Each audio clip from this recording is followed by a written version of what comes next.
Islamic videos کے لیے ہند Islamic channel کو سبسکرائب کریں، بیل آئکن دبائیں۔ بات میرے آقا صلی اللہ تعالیٰ علیہ وسلم کے معراج، اب یہاں سے سدرۃ المنتہا کے بعد جو مقامات تھے، اللہ رب العزت کے حضور جو میرے آقا گئے ہیں، اللہ اکبر، وہ کیفیت کو ہم بیان نہیں کر سکتے۔ وہ کیسی تھی، وہ کون سی جگہ تھی، اور میرے رب کو میرے آقا نے کیسے دیکھا۔ حضور صلی اللہ علیہ وسلم سے پوچھا بھی صحابہ نے، تو حضور نے اتنا کہا، میں نے میرے رب کو بہت حسین شکل میں دیکھا ہے، لیکن کوئی چہرہ ایسا تھا یا کوئی ہاتھ تھا، کوئی پیر تھا، معاذ اللہ کے لیے کوئی جسم ثابت نہیں کر سکتے۔ یہ بھی یاد رکھیں آپ، اللہ کا کوئی جسم ہم ثابت نہیں کر سکتے، کیونکہ جو تمہارے عقل میں آ جائے وہ خدا نہیں ہے۔ اللہ رب العزت کو کوئی احاطہ نہیں کر سکتا، وہ سب کو احاطہ کیا ہوا۔ اب یہاں سے میرے آقا صلی اللہ تعالیٰ علیہ وسلم فرماتے ہیں، مجھے آواز آئی اپنے رب کی طرف سے، اے احمد قریب آؤ، اے احمد قریب آؤ، اے احمد قریب آؤ۔ میرے آقا کا آسمانوں میں احمد نام ہے، زمینوں میں محمد نام۔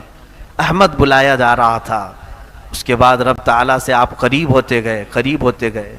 حضور صلی اللہ علیہ وسلم فرماتے ہیں، رب ذوالجلال نے اپنے دست قدرت کو میرے سینے پر رکھا، جس کی ٹھنڈک میں نے محسوس کی، اور میں نے دیکھا زمین کے سارے خزانے میرے سامنے کھلے ہوئے تھے۔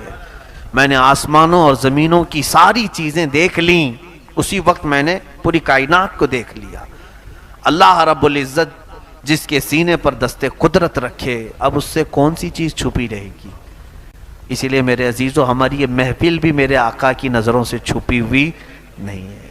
اللہ نے اپنے رسول کو وہ طاقت و قوت اور تصرف عطا فرمایا۔ اب اندازہ کریں، حضور پاک صلی اللہ علیہ وسلم فرماتے ہیں، اب جو راز و نیاز کی باتیں ہوئیں اللہ اور اس کے محبوب کے درمیان، اس کی ساری تفصیلات تو ہیں نہیں۔ اللہ تبارک تعالیٰ نے اپنے نبی سے کیا باتیں فرمائی، بہت ساری باتیں تھیں، لیکن جو امت کے لیے تھی وہ اہم باتیں تھیں۔ حضور پاک صلی اللہ تعالیٰ علیہ وسلم کو اس وقت میرے رب نے ایک آپشن دیا، اختیار دیا۔ ویسے تو خود اللہ نے بلایا ہے، آج میرے آقا جو مانگتے وہ مل جاتا، اور ملا بھی۔ اندازہ کرے، حضور صلی اللہ علیہ وسلم سے رب تعالیٰ یہ فرما رہا ہے، اے محبوب، آج تمہاری کوئی حاجت ہو تو بیان کر دو۔ اگر رسول پاک صلی اللہ علیہ وسلم، کیونکہ میرے آقا نے کبھی یہ نہیں کہا کہ مولا مجھے اب کسی چیز کی حاجت نہیں، بلکہ ہمیشہ ہم تیرے محتاج ہی ہیں۔ یہ وہ زمانہ تھا جب مکہ والے ستا رہے تھے، یہ وہ زمانہ تھا جب مکہ والے صحابہ کو گھسیٹا کرتے تھے، حضور پر سوشل بائیکاٹ کے قانون لگائے تھے، بہت ساری پابندیاں کی تھیں، پریشان کیے ہوئے تھے۔ میرے آقا صلی اللہ تعالیٰ علیہ وسلم اللہ تعالیٰ سے عرض کرتے کہ مولا یہ ساری کلفتیں آزاد ہو جائیں، مکہ میں بڑا محل مل جائے، عیش سے میرے سارے ساتھی، میرے صحابہ زندگی گزارے۔ حضور صلی اللہ تعالیٰ علیہ وسلم سے جب رب تعالیٰ نے فرمایا، اے محبوب، آج تمہاری کوئی حاجت ہے تو بیان کرو، میرے آقا صلی اللہ علیہ وسلم نے فرمایا، مولا ایک حاجت ہے میری، ایک حاجت ہے میری۔ تو رب نے فرمایا، کہو میرے محبوب۔ میرے آقا نے عرض کیا، مولا میری امت کی بخشش میرے حوالے کرتے، میری امت کو میرے حوالے کرتے۔ رب حب لی امتی، جس کا مطلب یہ ہوتا ہے، حب لی، مجھے دے دے میری امت۔ جو نہ بھولا ہم غریبوں کو رضا، یاد اس کی اپنی عادت کیجیے۔ جو نہ بھولا ہم غریبوں کو رضا، یاد اس کی اپنی عادت کیجیے۔ جانتے ہیں آپ، آج اسی شب معراج کے واقعے کو ہم نمازوں میں ادا کرتے ہیں، التحیات ہم پڑھتے ہیں، التحیات للہ والصلوات والطیبات۔ اس کا مجموعہ پورا فقہاء نے فرمایا، جب نبی اوپر جا رہے تھے میرے رب کے حضور، تو یہ پڑھتے ہوئے جا رہے تھے، التحیات للہ والصلوات والطیبات، جس کا مطلب ہوتا ہے تمام پاکیاں اللہ تیرے لیے، تمام ستھرائیاں تیرے لیے، ساری تعریفیں تیرے لیے۔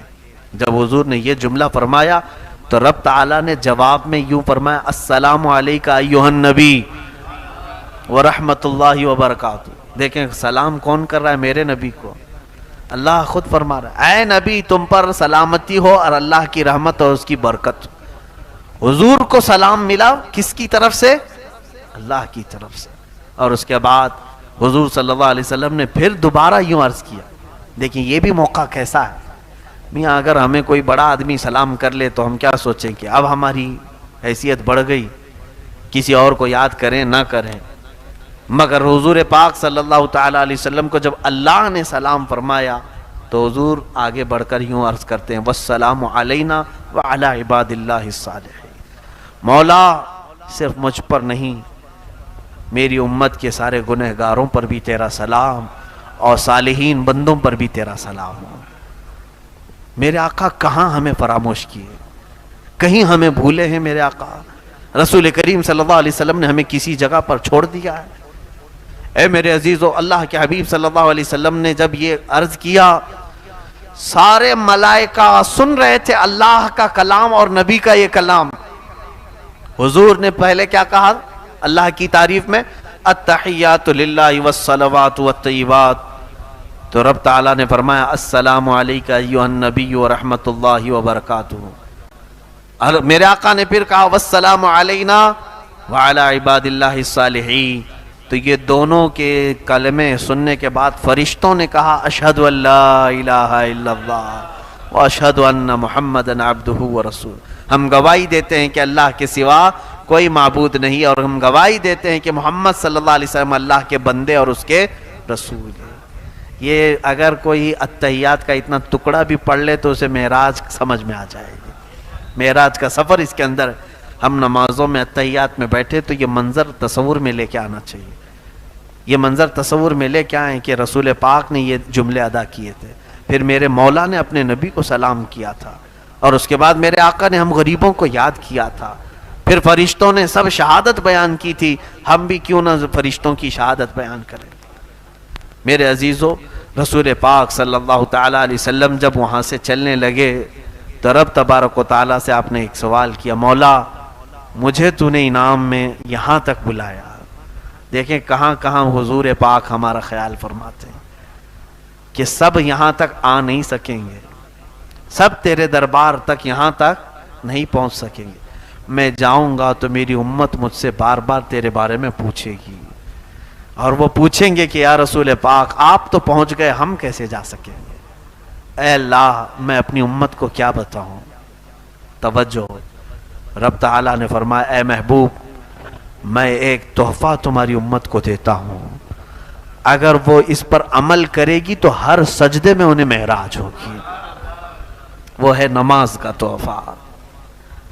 اللہ رب العزت نے 50 نمازیں فرض کی امت محمدیہ پر. کہا کہ رسول یہ لے جائیں 50 نمازیں اپنی امت کو پڑھنے کا حکم فرمائیں کہ وہ دن اور رات میں 50 نمازیں پڑھیں. میں سوچتا ہوں ہیں تو گھنٹے 24, اگر 50 نمازیں فرض ہوتی تو آدھے گھنٹے سے پہلے اذان ہونے لگ جاتی. نہیں, 24 گھنٹے میں اگر آدھے گھنٹے پر بھی ہو تو 48 نمازیں ہوتی, پھر 2 بج جاتی تھی. 50 نمازیں 24 گھنٹے میں کیسے ادا کرتے, بڑا مسئلہ تھا. اللہ رب العزت نے بھی ظاہر سی بات ہے وہ بندوں پر عسر تکلیف تو نہیں چاہتا, حرج میں نہیں ڈالتا. مولا اتنا ہی دیتا ہے حکم جتنا بندے اٹھا سکتے. تو جب یہ آدھے گھنٹے میں نماز, ہر آدھے گھنٹے میں کہاں سے آئے گا بندہ, رب بھی جانتا ہے. لیکن پھر فرض کیا کیوں, اس کی بڑی حکمت ہے. حضور صلی اللہ علیہ وسلم وہ 50 نمازیں لے کر کے آئے. یہ کسی آسمان پر حضرت موسیٰ علیہ السلام سے ملاقات ہوئی. موسیٰ علیہ السلام بھی 6 یا 5ویں آسمان پر حضرت حضور صلی اللہ علیہ وسلم سے ملاقات کی اور پوچھا کہ کیا آپ کی بات ہوئی. حضور نے بتایا, کہا میری امت کو اللہ نے 50 نمازیں عطا کی. موسیٰ علیہ السلام نے کہا اے رسول واپس جائیں اپنے رب سے کہیں کہ کم کر دے, آپ کی امت اتنا نہیں کر پائے گی. کیا کہا حضرت موسیٰ علیہ السلام نے, آپ کی امت نہیں کر پائے گی. اب یہاں دیکھیں میرے آقا کے علم غیب پر سوال کرنے والے ہیں. آج 5 وقت کی نمازیں پڑھ رہے ہیں کہ 50 پڑھ رہے ہیں, 5 پڑھ رہے ہیں نا. موسیٰ علیہ السلام کو یہ کیسے معلوم تھا کہ امت 50 نہیں پڑھ پائے گی. جب موسیٰ علیہ السلام کو یہ غیب کا علم تھا تو میرے نبی کو کتنا غیب کا علم ہوگا. موسیٰ علیہ السلام ہی نے تو کہا. حضور صلی اللہ علیہ وسلم گئے, رب تعالیٰ سے عرض کیا مولا اس میں کچھ کم کر دے. 5 کم ہوئی, 45 لے کر آئے. پھر موسیٰ علیہ السلام نے روکا, کہا اور کم کرائیں. 9 مرتبہ حضور کا جانا آنا ہوا ہے. کتنی مرتبہ؟ 9 مرتبہ حضور صلی اللہ علیہ وسلم رب تعالیٰ کے حضور جاتے، کم کراتے آتے. اب یہاں پر بھی بعض مفسرین نے لکھا ہے کہ ایک ہی بار میں ڈائریکٹ 45 کم کرا کے آ جاتے. اللہ کو بھی معلوم ہے جب حضور صلی اللہ تعالیٰ علیہ وسلم 5 لے کر کے آئے تھے، 45 گھٹ گئی، کتنی بچی؟ 5. تو حضرت موسیٰ علیہ السلام نے پھر کہا اور جائیے کم کرائیے. تب میرے آقا نے کہا اب مجھے شرم آ رہی ہے، اب حیا آتی ہے، اس سے کم کراؤں. لیکن رب تعالیٰ نے یہ فرما دیا اے محبوب آپ کی امت یہ اگر 5 ہی پڑھے تو میں 50 کا ثواب دوں گا، 50 کا پورا ثواب دوں. یہ 5 میں وہ 50 نمازوں کا پورا ثواب ہے جو پہلے ہمیں فرض کی گئی تھی. اب یہاں پر مفسرین فرماتے ہیں ایک ساتھ کم کروا سکتے تھے، جا کر کے سیدھے کہتے 45 کم کر دے 5 رکھ جائیں گے. موسیٰ علیہ السلام بھی ڈائریکٹ کیوں نہیں کہے اتنی کم کرا کے لے کے آ جائیے ڈائریکٹ. تو فرمایا موسیٰ علیہ السلام وہ تجلی جو کوہ طور پر دیکھ نہیں سکے تھے، جو ہلکی سی تجلی دیکھ کر غش کھا کر گر گئے تھے، موسیٰ علیہ السلام وہ رب ذوالجلال کی تجلیاں میرے مصطفیٰ کی آنکھوں میں دیکھ رہے تھے، میرے نبی کی آنکھوں میں دیکھ رہے تھے. آنکھوں میں آنکھیں ڈال کر کے مولا کو دیکھ کر آنے والی آنکھیں کیسی ہیں. تو اس لیے جب میرے آقا حضور صلی اللہ علیہ وسلم رب تعالیٰ کے حضور سے واپس آتے، وہ آنکھوں میں تازہ جمال و جلال میرے رب ذوالجلال کا. موسیٰ علیہ السلام توجہ سے دیکھتے اور پھر کہتے جائیے آپ. حضور صلی اللہ علیہ وسلم کا معاملہ یہ تھا اپنے رب کے حضور جتنی بار جاؤں کم ہی ہے، بار بار ملاقات کروں. اور رب تعالیٰ یہ چاہتا ہے کہ میرا محبوب آئے جائے آئے جائے. حضور صلی اللہ تعالیٰ علیہ وسلم اخیر میں یہ تحفہ لے کر تشریف لائے معراج کے اس سفر میں. میرے عزیزو یہ سفر یوں ہی کمپلیٹ نہیں ہوتا،